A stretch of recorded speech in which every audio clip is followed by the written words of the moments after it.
आप सुन रहे हैं एजी एंटरटेनमेंट की धमाकेदार प्रस्तुति। डीजे मिट्ठू, डीजे मिट्ठू।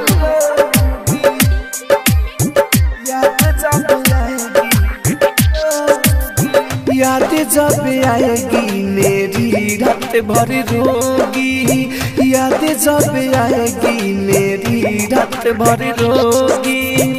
आँखों में नींद फिर, आँखों में नींद फिर भी चैन से न सोगी। याद जब आएगी मेरी रात भर रोगी, याद जब आएगी मेरी रात भर रोगी। DJ Mitthu by AG recording, DJ Mitthu याद जब राजा परसोनी।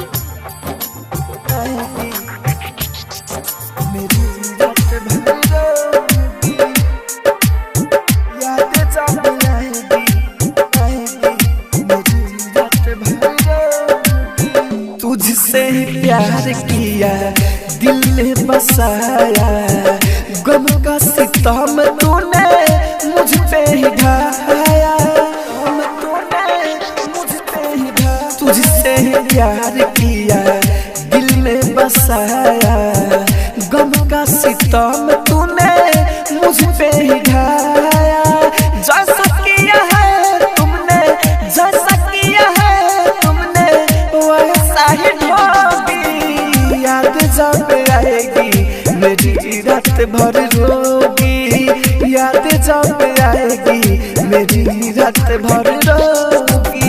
डीजे मिट्ठू, डीजे मिट्ठू याद जब राजा परसोनी। Mix by AG recording studio.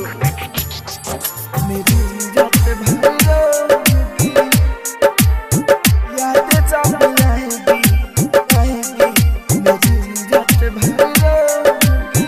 Rahul राजा धानी से कुछ न छिपाओ, अमित आशी के बाद सच सच बताओ, सच सच बताओ।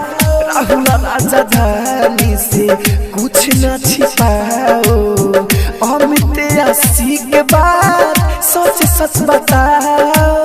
वही तुम काटोगे जानम, वही तुम काटोगे जानम जो तुम्हें भोगी। याद जब आएगी मेरी रात भर रोगी, याद जब आएगी मेरी रात भर रोगी। रिकॉर्डिंग स्टूडियो रोशनपुर सपहा।